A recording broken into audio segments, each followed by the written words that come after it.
নমস্কার। দিদির সরকার anti rape বিল নিয়ে এলো, কিন্তু এটা নিয়ে অনেক প্রশ্নচিহ্ন আছে।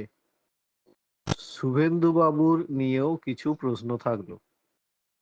শুভেন্দুবাবু দাবি করেছিলেন এই ধরনের কেসের সঙ্গে যুক্ত পুলিশ, কর্মস্থলের আধিকারিক বা অন্যান্য অর্গানাইজেশনের অধিকারিকদেরও শাস্তির আওতায় আনতে হবে। উদ্দেশ্যটা শুনতে ভালো লাগতে পারে।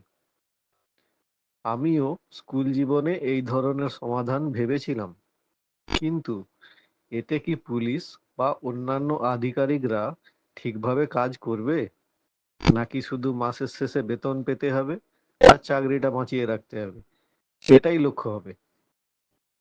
এবার আসি নতুন আইন নিয়ে। এর আগেও এই ধরনের ঘটনা ঘটেছে। সময়ে সময়ে আইনে পরিবর্তনও হয়েছে। এমনকি 2019-এ তেলেঙ্গানা পুলিশ এনকাউন্টারের মতো পদক্ষেপ করেও দেখিয়েছে।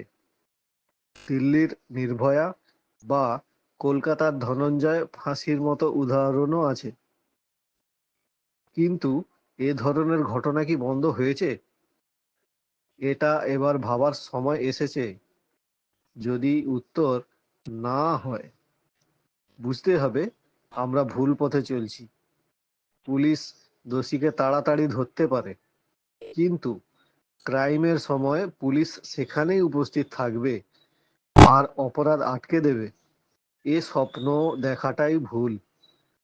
তেমনি আইনে বদল করে ক্রাইম বন্ধ করা যাবে না। স্কুল জীবনে এই সমস্যারও সমাধান ভেবেছিলাম। সরকার পক্ষ জানতে চাইলে নিশ্চয়ই জানাবো।